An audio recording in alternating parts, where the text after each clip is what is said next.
Hello and welcome to Art Sandwichton. I'm David Madison. I'm the Orlando Museum of Art's Associate Curator of Education and Outreach. And before we get started today, I just want to go over a few of the features in our Zoom classroom. We have the Q&A box at the bottom of the screen. That is the best place for you to post questions for our speaker today. So to access that, just go ahead and at the bottom in the toolbar, you should see a Q&A feature. And then informal comments, if you want to make those in the chat, we love to hear from you. So please tell us where you're viewing from, say hello. And I have the pleasure of introducing our speaker this afternoon. Terry Olson has held his position of Chief Arts Instigator with Orange County since 2001. I heard you had a big milestone yesterday, actually, Terry, 20 years. Yes. And so you've overseen the county's investment in arts and culture for 20 years and developed Orange County's public art program and has served as president of the Florida Association of Public Art Professionals. He has also held helped start numerous arts organizations in Central Florida, including SAK Comedy Lab, the Orlando International Fringe Theater Festival, the Downtown Arts District, and FusionFest, the event that's held on Thanksgiving weekend and that he'll be sharing more about today. Again, thank you so much for watching and joining us. And thank you, Terry, for being with us today. It's my pleasure. Thanks. If you want to go ahead and share your screen. Sure.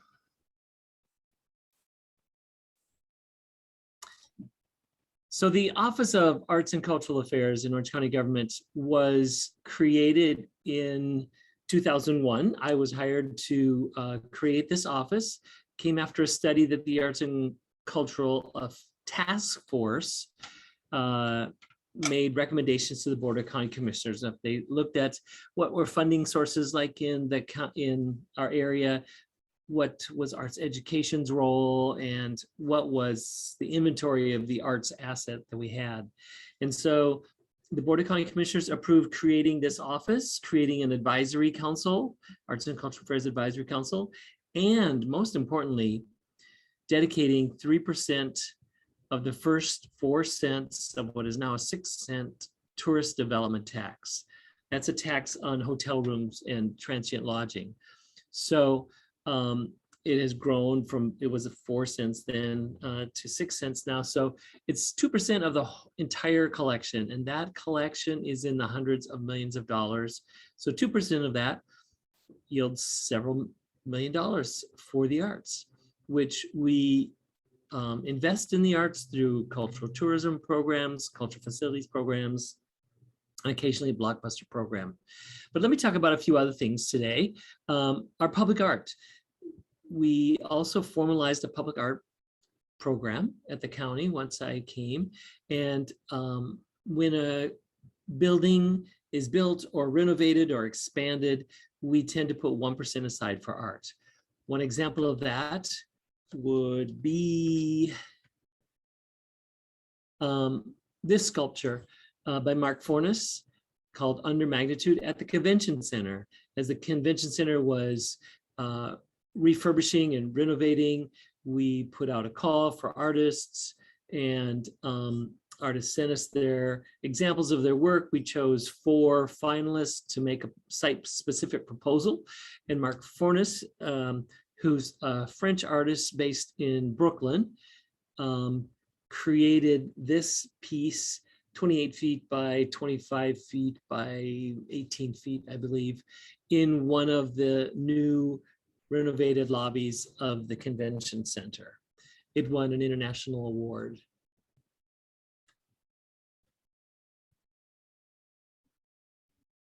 Currently, we're about to get this piece that Jeffrey, who recently had an exhibition at the Orlando Museum of Art, created through that same process where he submitted examples of his work. We chose 3 finalists in that case. Each did a site-specific proposal for the I-4 Ultimate.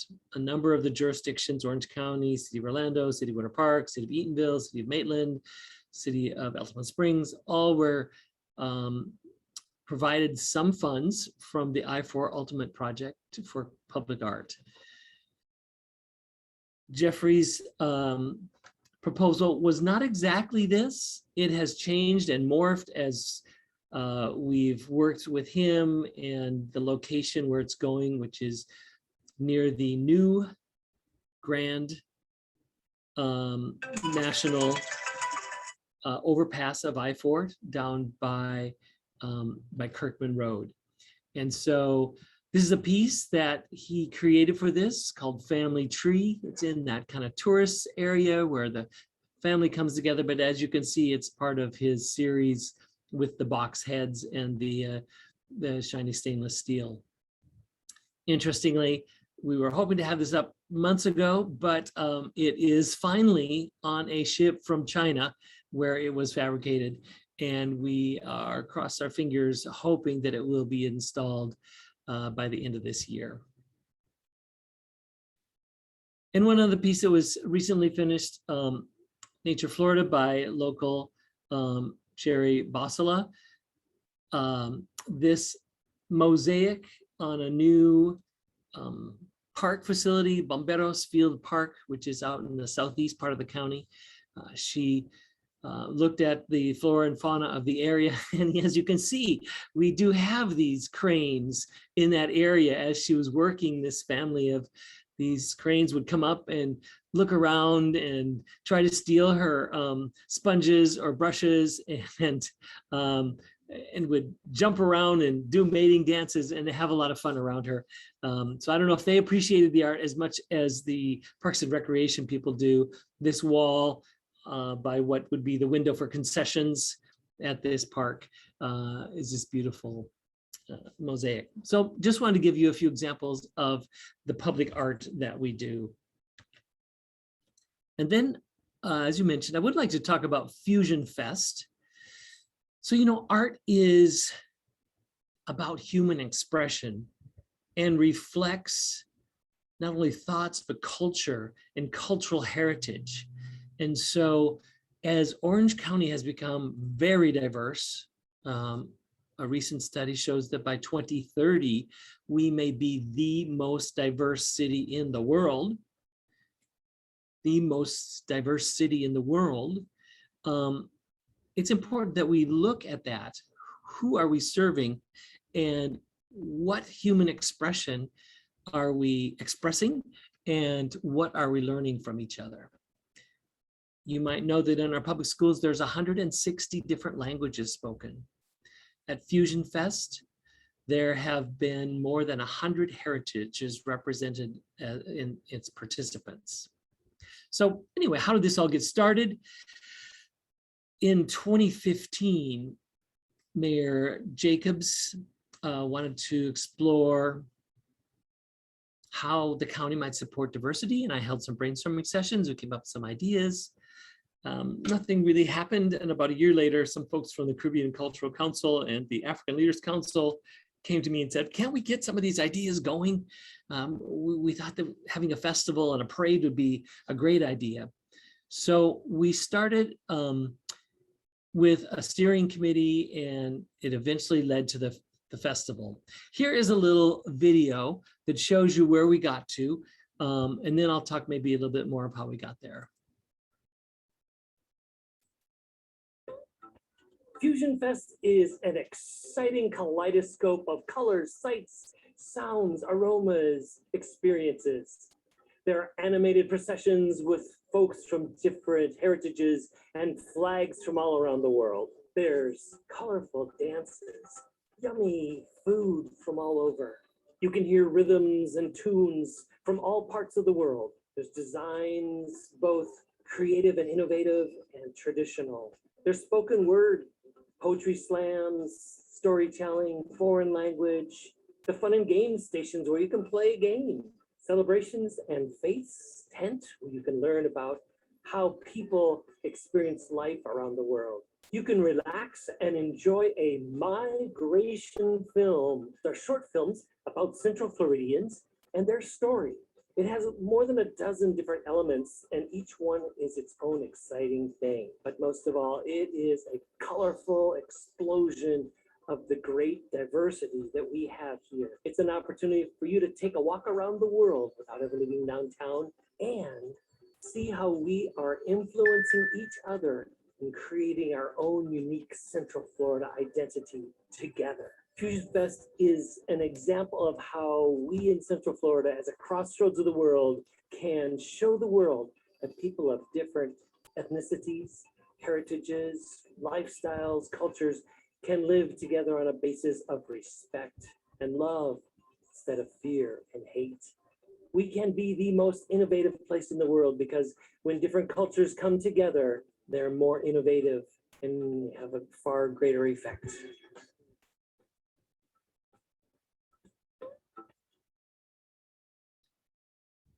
All right, let me get my finger going. All right, so as I said, we developed a steering committee of about 40 people with heritages from all over the world back in the end of 2016. We were meeting in person at that time. This past year or so, we've been meeting virtually, but getting a group of people together to say, how do we best share our heritage and our culture? And what elements would make that up? During the year 2017 and 2018, we had every other month a gathering of 2 to 4 to 6 people from every heritage to come explore a particular aspect. Like the first one was food. Everyone likes food, we all eat, and that was great, a big international potluck buffet. And so we kept doing that at the other meetings as well. And food is a big part of FusionFest. We are at the Front Yard Festival, so we're a little bit more limited in space than we were the first couple of years, but we'll have 11 different food vendors and food trucks this year. So you can taste your way around the world. The idea is small portions, so you don't want to have a whole rack of ribs, but you can have a rib and then an egg roll and then a pierogi and taste your way around the world. So the FusionFest continues with monthly meetings, helping us figure out what we want to have at FusionFest. So there are 2 tracks to it, the heritage. So in music, there'll be a sitar player or a bagpipe player or elb horns, but that's heritage. And then there's fusion. So if people will take elements from 2 different continents in music, if you took Japanese taiko drums and put them with an American swing band, they can win a prize, a cash prize, usually $1,000. You have the same with dance. You can see Scottish dancers, you can see hip hop dancers, but if you put them together and create something new and unique, you can win $1,000. We have prizes in many areas. You're seeing some of the fashion here. As I said, food, lots of good food. Food is great. And it's accompanies everything. Would First Thursdays be as good without the food? I don't know. We're there for the art, but the food is important as well. Dance is one of the most visible parts of the festival, and we have 3 or 4 dozen different dance groups with heritages from all over the world that perform. This is on the big stage in front of the Dr. Phillips Center where the festival happens. Music I talked about. These are the things that express cultures. I mean, the music from India has a whole different kind of sound, tonality. It's different, right? And when you hear it, you start to get a feel for that culture. So these artistic elements are a big part of our learning about each other. We are now, as a county, a minority majority county. In other words, white, non-Hispanic people make up less than 50% of the population of Orange County. And the largest group is Hispanics. But like I said, we've got folks from all over the world. and heritages from all over the world here. Visual arts. I didn't mention it in that video, but there was a brief shot, I don't know if you saw it, of our gallery. And again, we encourage artists from heritages from all over to participate. Internally, we kind of divide the world into 10 regions and push ourselves if we don't have any representation right now from, well, this is Patrick Knows, he's from the Caribbean, from Haiti.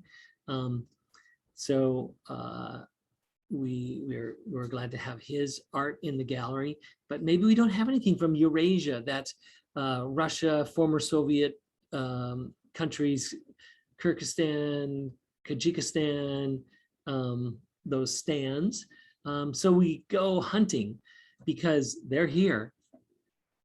We just maybe not are maybe not aware of them in the circle that we normally run. So that guide kind of helps push us to really include everyone, because as a county, innovation, inclusion, and collaboration are Mayor Deming's words he likes to use, and fits with this Mayor Dyer's words that he uses as well. We want to be a welcoming place. Like I said, we want to show the world that diversity can be a great thing. Studies show that when people of different ethnicities and heritages, cultures work closely together, they're much more innovative and have more influence. So as this crossroads of the world, let's be the most innovative, influential city on the planet. And let's do that for good. Sorry, getting off my soapbox there, but so one of the areas is Poetry Slam. We have some of the best spoken word artists. The one second next to the left is Sean Welcome. He is the new poet laureate for the City of Orlando and has been in charge of this program of spoken word since we started 4 years ago. The first festival was in 2018. About 7,000 to 8,000 people attended over the weekend. The next year, 2019, we had about 15,000 people over the weekend, and then COVID hit. So 2020, we were very limited, could only have no more than so many at a time within the Front Yard Festival. Had about 4,000 for the weekend still. And this year we'll again be in the Front Yard Festival, which does have some limitations on space, but who knows? Somewhere between 4,000 and 15,000 is probably what we're expecting over the weekend. And it's Thanksgiving weekend. It's the Saturday and Sunday after Thanksgiving. We say, go ahead, pig out on Thursday, recuperate on Friday, Saturday, get all that family out of the house, have them come downtown for this free festival. FusionFest is the new Thanksgiving tradition. It's also a haiku contest. Haiku contests are very fun. I don't know if you've ever seen one, but the poets have numerous haikus that they need to do, not just one. And in our spoken word and haikus, the theme is about inclusion, about finding our place here in Central Florida. Fashion, as I've mentioned, we have both a chance for people that have traditional clothing, that have a sari or a dirndl or a kilt or whatever clothing that's reflective of heritage, to be in the numerous fashion shows that happen on the stages. Everything on the stages is in short chunks. So if you sit in one place, you can get a lot of different feelings. As I said, our goal is to sample your way around the world. So there's the heritage modeling, and then there's designers competing for a $1,000 cash prize by combining elements from different regions, different continents of the world. Our fun and games table has games from different parts of the world. So this has backgammon, which originated in Iraq, and you can sit down and play that. There's instructions there, and there's helpers there who can help you out. But there's both board games as well as games standing and on a lawn and One of them is a famous, I think it's from New Zealand, a stick game where you're holding a stick. There's a bunch of people holding a stick and someone yells right or left and you have to let go of your stick and move to the left or right and grab the other stick before it falls to the ground. Very simple. Then again, called right or left and go. So just a fun game, gets people laughing. And games are a part of life and part of culture. And so again, they can reflect the culture from different parts of the world. In our family village area where the fun and games are, we also have a family tent, art tent. Creole School of Art will be having half-hour lessons. So you can learn to make an African doll or Japanese origami. Again, art reflective of places from around the world. And also there will be a cardboard village. This is a small one, but it'll be big enough for kids to play in and around. Maybe not 4 stories tall, but the Young Architects Forum and architectural students from some of our universities are building a village of the world out of cardboard. Also, it's Thanksgiving weekend. It's just 4 weeks before Christmas. And so we have merchandise tents. I think there's about 11 of those as well. And you can purchase gifts that will be unique. These are hand created, artisanal kinds of things. So come down, see if you can't do some shopping. I know one person told me they did a whole bunch of Christmas shopping there, and it was really unique gifts that the people love. We'll have an area this year of cultural displays.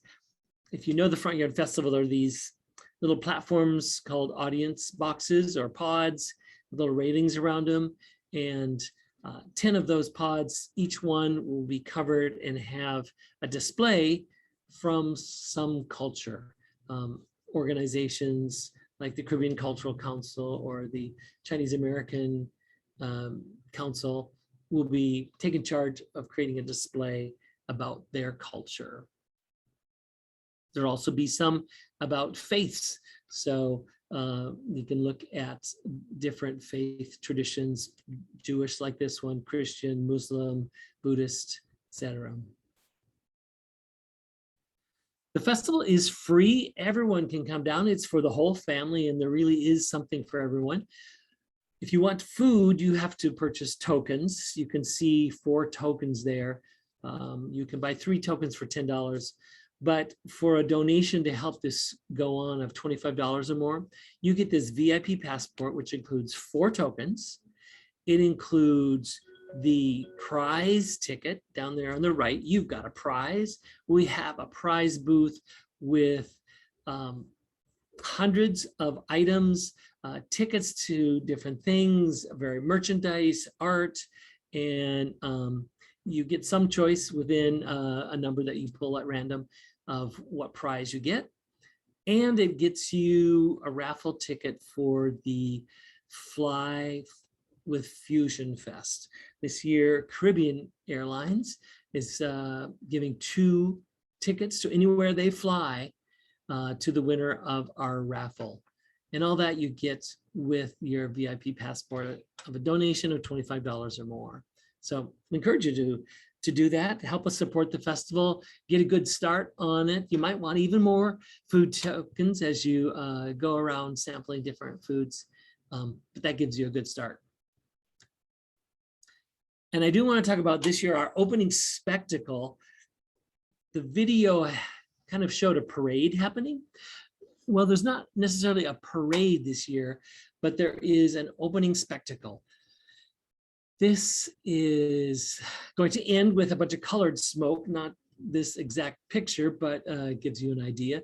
But it starts with a fanfare composed for us by award-winning composer Keith Lay, recently retired from Full Sail, that includes almost 3 dozen brass musicians placed on rooftops and balconies surrounding the plaza.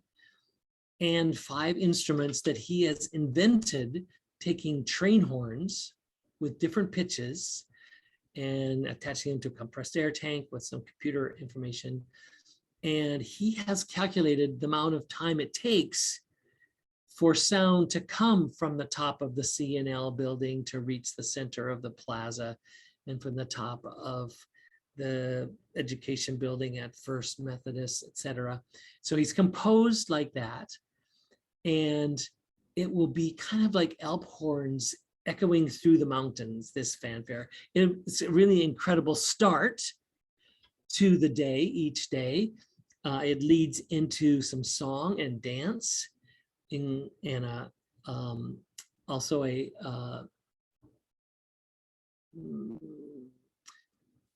this poem, Mayor Demings, Mayor Dyer, several commissioners, more than 24 people have contributed part of this poem by Maya Angelou. It'll be on the big screen.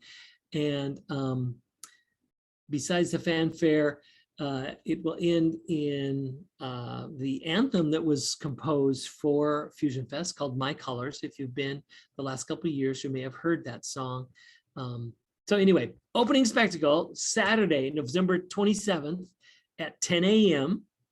You don't want to miss it. Or Sunday, November 28th at noon.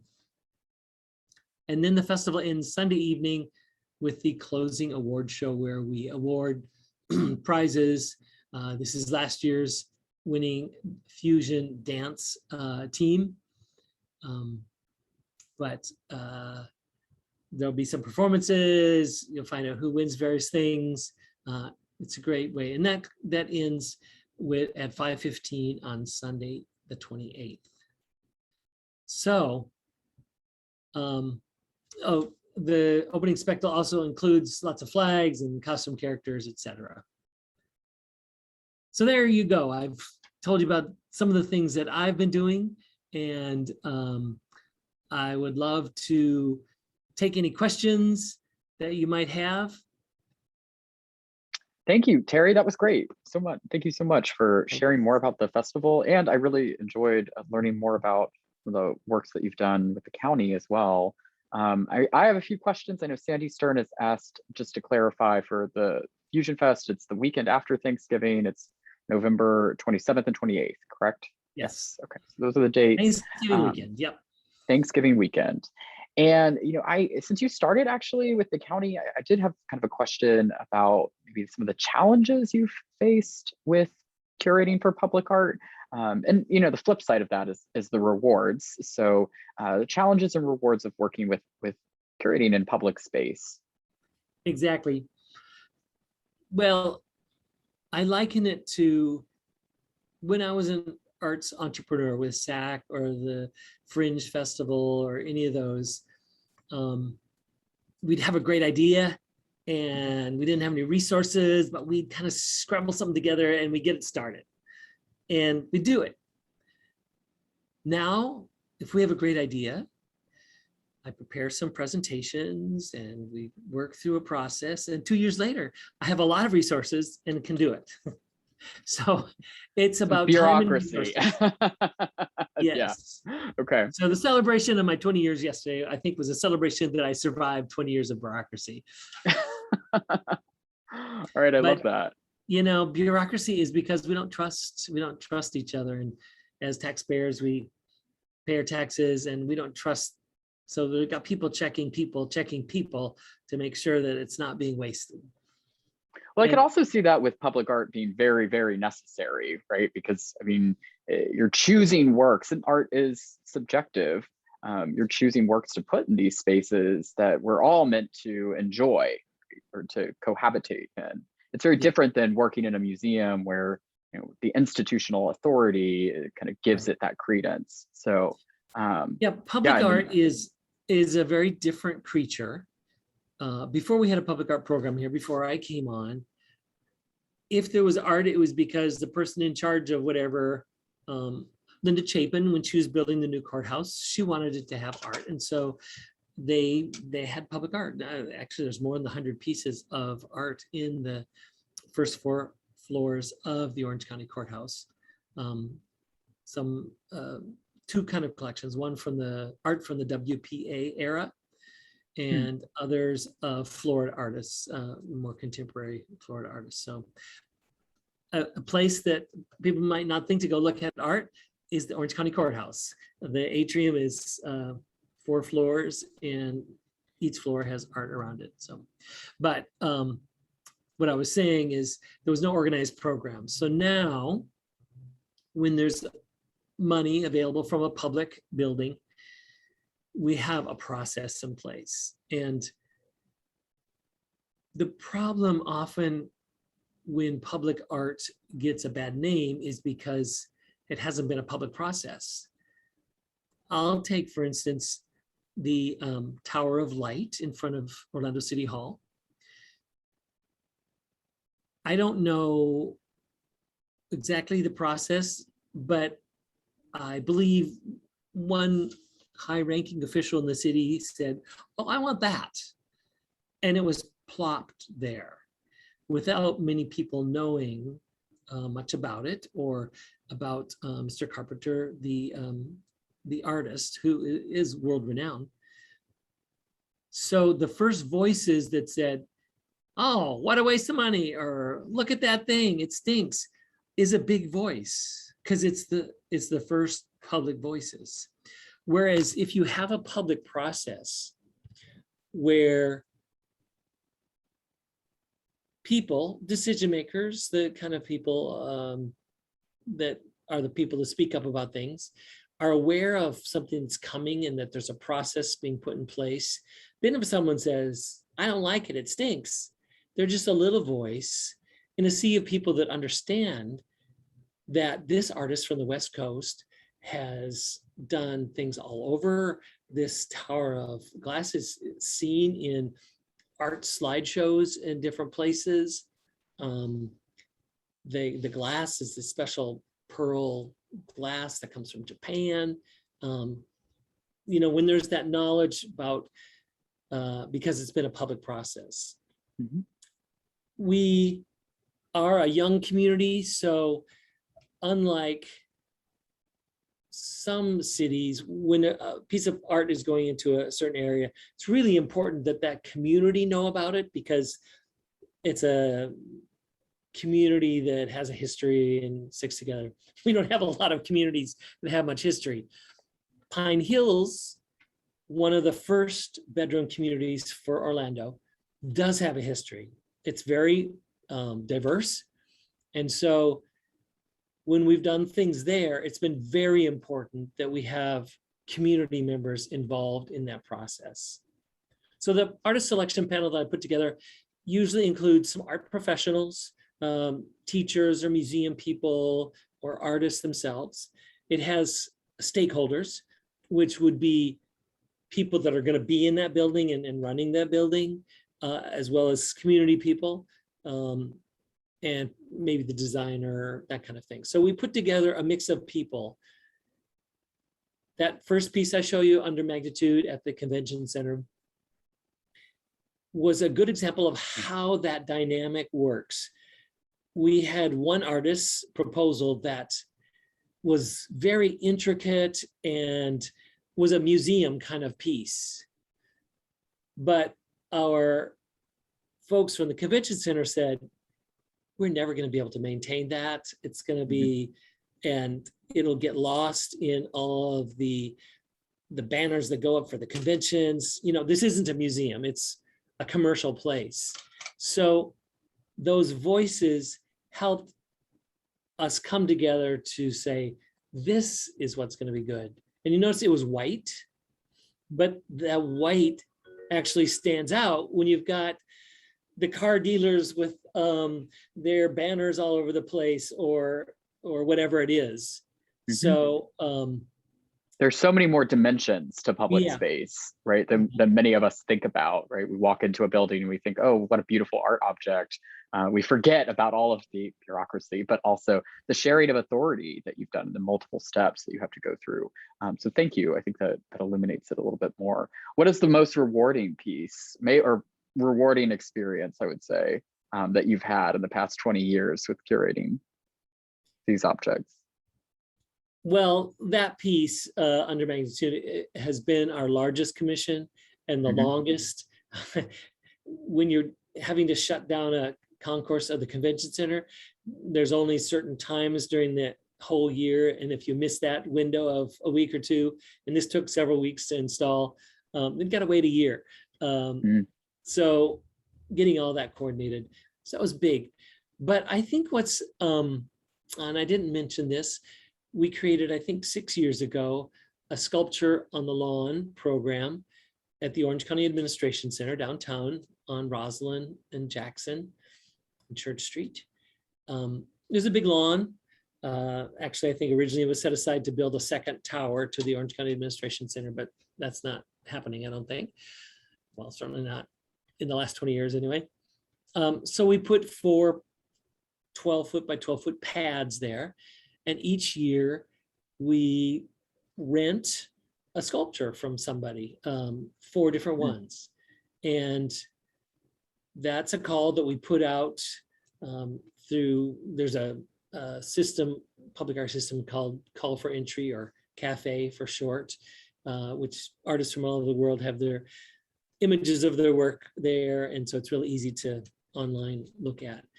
And so the sculpture is there for a year, and people like, they might not like a piece, but it's going to go away in a year.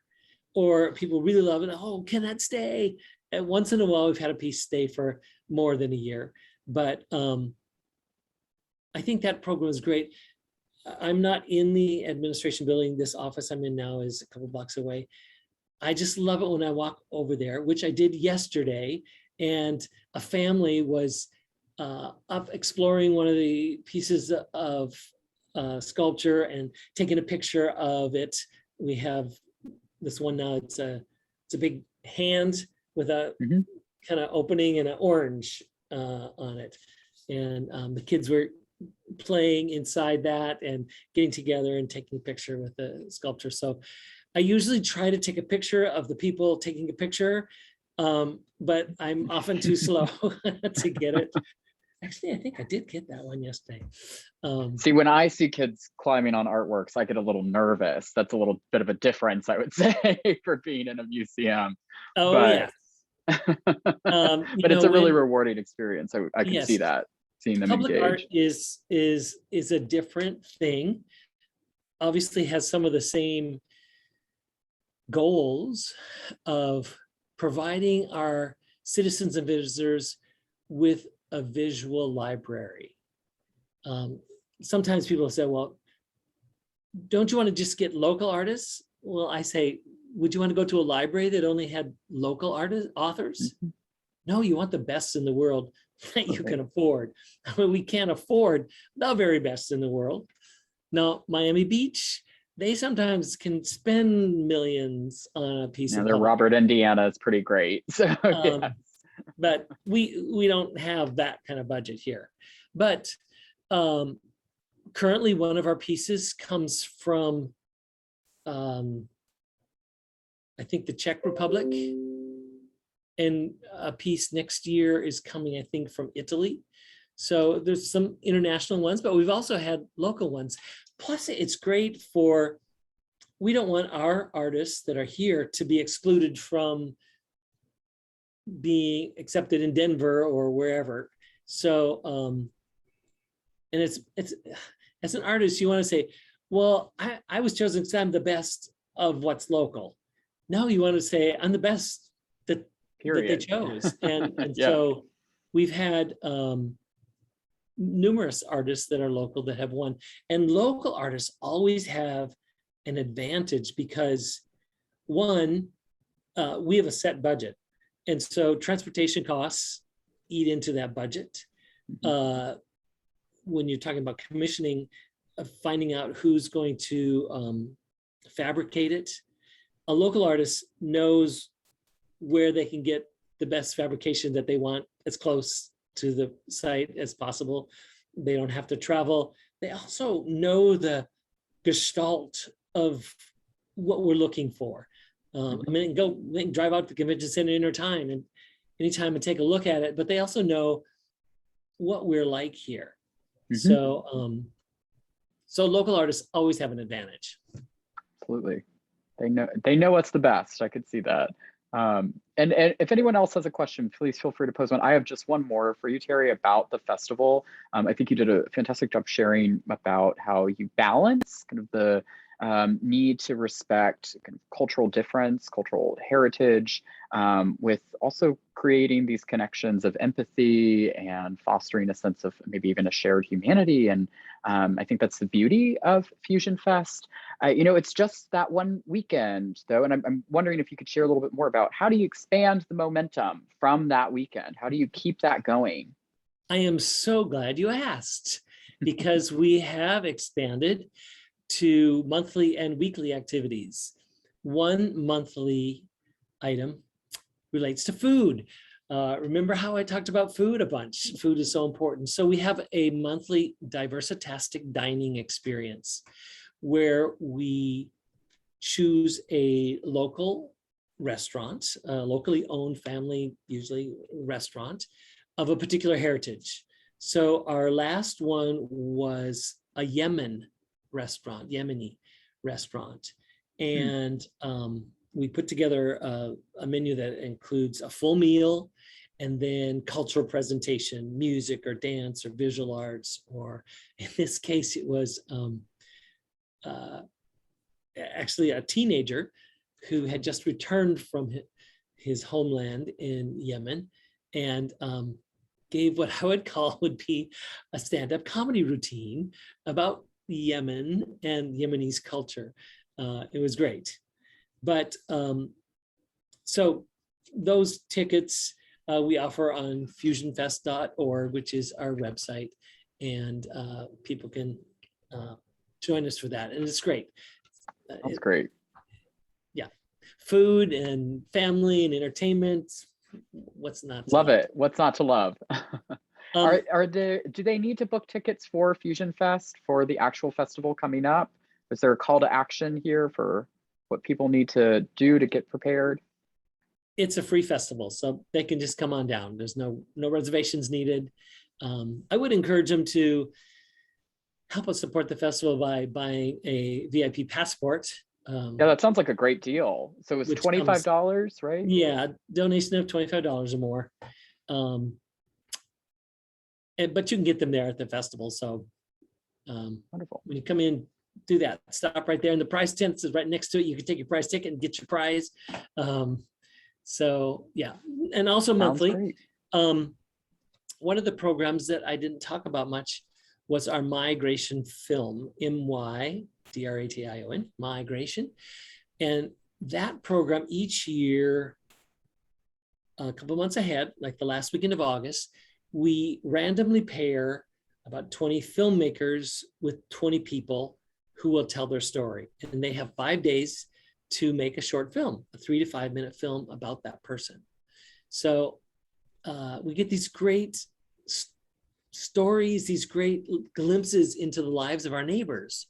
And so we have a library of about 50 of those films now. And so the second Tuesday of each month, we do a virtual watch party. So we show a couple of them, have the subjects and the filmmakers on, and have some conversation. And it's just a fun time, again, of getting to know somebody. And then I do a weekly Diverse Orange Facebook Live event like this, where I interview somebody about diversity in Central Florida. Those are just 10-minute things each. We do them live each Tuesday at 1:30, but they're also on the FusionFest Orlando website or Facebook page, actually. Great. Well, thank you, Terry. This was great. My pleasure. Thank you for spending your time with us. And thank you to everyone who was watching today. Yep. Have a great day. Okie doke. Bye now. Bye.